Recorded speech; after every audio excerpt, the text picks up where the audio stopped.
कैसे अपनी खातून को इस गंदगी में धकेल सकता है, ऐसे कल्चर में जहाँ पर नंबर 1 उसकी वैल्यूज़ ख़राब होने के चांसेस हैं, नंबर 2 उससे कॉम्प्रोमाइज़ इमेंस कॉम्प्रोमाइज़ करने पड़ेंगे, कॉरपोरेट कल्चर की बात कर रहा हूँ। नंबर 3 हैरेसमेंट के कितने चांसेस हैं, कौन सा मर्द उसे किस नज़र से देख रहा है। कई शिकायत हमें आती हैं कि बच्ची ने इंटर्नशिप कहीं शुरू की, वहाँ पे जो मर्द था वो उसके क्लोज होने की कोशिश कर डाल रहा है और फिर रकावटें डाल रहा है। बिल्कुल, यूनिवर्सिटीज़ में कितना देखें ये होता ऐसा है। ही है। तो कितना वाज़ेह है कि के साथ निकलेंगे तो फिर चैलेंजेस देख लें कितने ज़्यादा हैं आगे। बिल्कुल। तो आई थिंक कि इस पे भी हमें बात करनी चाहिए कि अगर कोई खातून चले करियर बनाना चाहती हैं तो आपके नज़दीक some of the best professions and what are some of the best things, या डिग्री की बात अगर मैं करूं, किस तरह से एक बच्ची को, यानी ए लेवल उसने कर लिया, ओ लेवल कर लिया, अब आगे उसने कुछ करना है, तो आपके नज़दीक वो 4-5 प्रोफेशंस क्या हैं? पहले मैं आपकी उस बात की तरफ को दोबारा पॉइंट आउट करना चाहूँगी। आपने बड़ी एक ज़बरदस्त बात की है कि हैरेसमेंट, आपने तो खैर इसको एक फिनोमिनन की तरह से दिया, लेकिन मैं आपको ये बताऊँ, हम ख़वातीन को एक और बात समझनी पड़ेगी। जो हैरेसमेंट है ना, और जो सेक्सुअल अब्यूज़ है, इसको हम कई दफ़ा हम ख़वातीन समझती नहीं है, लेकिन मर्दों को समझ आती है। ठीक है, बेटों को भी समझ आती है, भाइयों को भी समझ आती है, बापों को भी समझ आती है। यही वजह है कई दफ़ा बेटे भाई बाप कोई बात करते हैं तो बहुत गुस्सा चढ़ता है, अब आप अब्बू ऐसे कह रहे हैं और ऐसा तो नहीं है ना वगैरह। ऐसा नहीं, ऐसा ही है। जो मेंटालिटी एट वर्क देयर है ना, उसका मर्दों को पता चलता है। और यही वजह है कि वन ऑफ द रीज़न जिसकी वजह से मर्द अपनी औरतों को इजाज़त देने के बावजूद अप्रीहेंसिव होते हैं, वो ये रीज़न है कि वो देख रहे होते हैं कि वो एनवायरनमेंट सेफ नहीं है। और ये जो है, ये मैं आपको बताऊं, अल्लाह ने औरत की इज्जत का जो मुहाफिज है उसको मर्द को बनाया है। ये ना होता तो मेरा ख्याल है शादी के इंस्टीट्यूशन की ज़रूरत ही नहीं थी। बिल्कुल सही। ये इतनी बड़ी बात है। मैंने बहुत देर इस चीज़ को बेवकूफ़ी में डिफाई किया है, लेकिन जब मैंने अपने छोटे छोटे बेटों को जब देखा उसी माशाल्लाह प्रोटेक्टिव उसके साथ, तो फिर मैंने अपने आप से कहा कि रिव्यू करो अपनी सोच को। और ये इट इज़ देयर। एक तो फैशंस की तरफ जो कि एक्वायर करने के साथ हमारी हदूद नहीं कटती।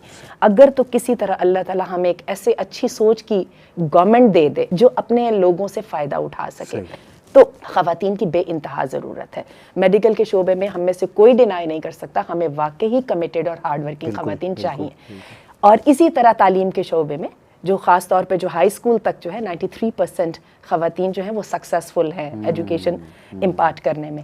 उसके लिए हमें ख़वातीन चाहिए और उनकी ट्रेनिंग और उनकी जो है नॉलेज और इन्फॉर्मेशन पे हमें वर्किंग करने की ज़रूरत है। क्वेश्चन सिर्फ एक है, पहले चादर और चारदीवारी का तहफ़्फ़ुज़ दें, उसके बाद जितनी चाहे मेहनत ले। मैं आपको बताऊं, दूसरे सारे मसले इसके बाद आएंगे। डे केयर सेंटर्स भी बन जाएंगे। सऊदी अरब में अब ये है कि जो ख़वातीन आला तालीम हासिल करती हैं तो सऊदी अरब में यूनिवर्सिटीज़ में और कॉलेजेस में, आता के स्कूल्स में, क्योंकि वहाँ का जो कंजर्वेटिव माशरा है उसमें जल्दी शादियाँ हो जाती हैं। बाकायदा स्कूल्स के अंदर डे केयर सेंटर्स है, तालिबात भी अपने बच्चे ले आती हैं जैसे कि सारे टीचर्स ले आते हैं। तो this is such a perfect setting. अब वही बात है कि यूरोप को ही जब फॉलो करना है तो यूरोप ये काम कर रहा है, वो तो नाजायज़ बच्चों के लिए करता है ना। तो हम तो ये जायज़ तरीके से ये काम कर सकते हैं, हर मसले का हल निकल सकता है। लेकिन किरदार जो है ना, वो एक दफ़ा हाथ से चला जाए तो फिर उसका वो नहीं निकलता। और ये डैमेजेस जो है ना, ये रिपेयरेबल नहीं है। तो ये अगर कर लिया जाए तो टीचिंग के शोबे में मैं समझती हूँ, अच्छा किसी औरत का बहुत ही माशाल्लाह मैथमेटिकल माइंड है, इकोनॉमिक्स की प्लानिंग में भी ख़वातीन बहुत अच्छी होती हैं, लेकिन अगेन जहाँ पे फिर मर्दों के साथ इंटरेक्शन आ जाती है, फिर हम एकदम रिजिड हो जाएंगे। हम नहीं, उस वक्त बड़े फायदों को हम नहीं कंसीडर करेंगे। अच्छा, कई ख़वातीन के पास अजीब बात है, फिजिकल जो है ना स्ट्रेंथ भी बहुत ज़्यादा होती है। अगेन हमारे हिजाब को पहले कह दें, क्योंकि वो पहली ऑब्लिगेशन है, फैमिली कम्स आफ्टर। बिल्कुल ठीक। ये दो चीज़ें जो है ना, इन पे कोई कॉम्प्रोमाइज़ नहीं होगा। बाकी आप देखें, आपको जहाँ जहाँ पे सहूलत मिलती है, रिसर्च ओरिएंटेड टास्क, मेरे ख्याल उसमें भी ख़वातीन माशाल्लाह बहुत एक्टिव, बहुत ज़हानत से काम करती हैं। टाइम होता है ना, जैसे कि हमने बताया, जो चाइल्ड बेयरिंग की और रेयरिंग की जो एज होती है वो अमूमन 32-35 तक ख़त्म हो जाती है। ये वाली एज में जो है ना औरतों को कॉम्प्रोमाइज़ करना पड़ेगा। इसमें यह है कि करियर को या तो स्टॉप देना पड़ेगा या फिर सेकेंडरी हैसियत में लाना पड़ेगा। जब बच्चे थोड़े से बड़े हो जाते हैं ना, फैमिली थोड़ी अपने पैरों पे आने लग जाती है, फिर किसी को भी एतराज़ नहीं होता। जब कोई चीज़ अफेक्टेड नहीं हो रही होती तो हर बंदा चाहता है, किसको अच्छा नहीं लगता?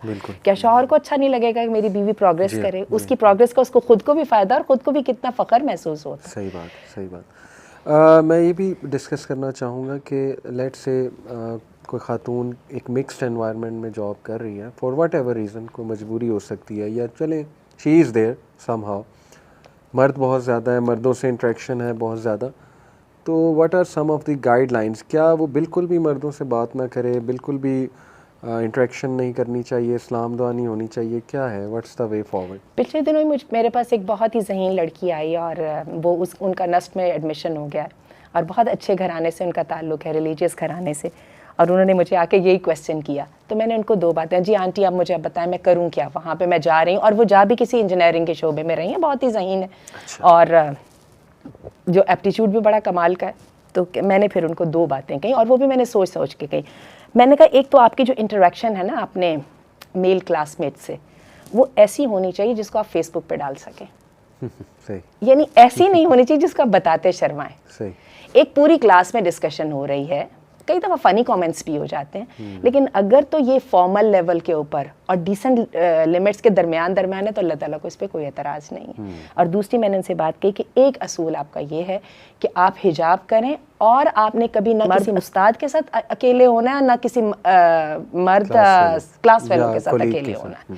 और तीसरी वजह मैंने उनको बात कही थी और उनको मैंने कहा था जो भी आप अपनी कुरान क्लास या कोई भी जो आपका जो दीनी तालीम का जो है कोर्स आप कर रही हैं, इसको आपने जारी रखना दिन में 1 घंटा या किसी तरह, ताकि ये बार बार आपको रिफ्रेश करता रहे आपके ज़िंदगी के असल मकसद की तरफ। कहीं किसी जगह पे ये ना हो कि मैं कॉम्प्रोमाइज़ अपने करियर की खातिर कर लूँ, और क्या है दूसरे भी तो कर रहे हैं ना, मुझे क्या है। तो ये आपको याद दिलाता रहे कि नहीं, मेरी जो रूट्स जहाँ पे हैं और जो मैं एंकर्ड हूँ, वो जो मेरी ग्राउंड्स हैं वो फिक्स हैं और they have to be fix, they have to stay fix. Very apt, very apt. एक हम भी बताते हैं PPL फार्मूला। अच्छा। राजा ज़िया भाई ने निकाला हुआ है, P is for purposeful and P is for public, the other P is for public and L is for limited. तो PPL कि whenever you talk to the opposite gender it should be something purposeful. Okay. Number 2 it should be public, जैसे आपने कहा ना कि अकेले उसमें बहुत खदशा है। अब हमारे यहाँ भी माशाल्लाह ख़वातीन यूथ क्लब में काम करती हैं, इंट्रैक्शन भी होती है हमारी उनसे, लेकिन ये कि हमेशा हम CC में, ईमेल पे भी अगर कर रहे हैं तो CC में किसी को रखते हैं। और हमारे यहाँ रूल है कि अगर आप मैरिड हैं तो आप CC में अपनी वाइफ को रखेंगे। हाँ। और अगर वाइफ किसी मर्द से बात करी तो वो CC में अपने हस्बैंड को रखेगी। ये हमारे यहाँ एक रूल है। दूसरा WhatsApp ग्रुप्स हैं हमारे, तो हमारा रूल है कि WhatsApp ग्रुप्स पे ही ऑपोजिट जेंडर से इंटरेक्ट करना है, अलग से मैसेज आपने नहीं करना है। तो ये हम फॉलो कर रहे हैं और यूथ क्लब माशाल्लाह एक कॉरपोरेट लेवल पे, कॉरपोरेट सेटअप पे आपने हमारा सेटअप देखा है माशाल्लाह, हम तो काम कर रहे हैं और काम हो रहा है। कौन कहता है ये बैकवर्ड वेज हैं और इनसे काम कैसे चलेगा? हमारा चल रहा है माशाल्लाह। ख़वातीन का बहुत बड़ा रोल है। ये तो हम मर्द अभी एज स्पीकर सामने नज़र आते हैं, लेकिन इसके पीछे कंटेंट क्रिएशन, मार्केटिंग, वो पूरा थॉट प्रोसेस और वो आइडियाज़, वो ये पूरी सेटिंग और क्रिएटिविटी, ये कौन कर रहा है बैठ के? कितना बड़ा रोल है हमारी ख़वातीन का जो माशाल्लाह वो प्ले कर रही हैं। फिर हमारी पूरी ख़वातीन की ब्रांच है, सिस्टर ब्रांच है, वहाँ माशाल्लाह आपकी भी क्लास हो रही है वंडर वुमेन के नाम से।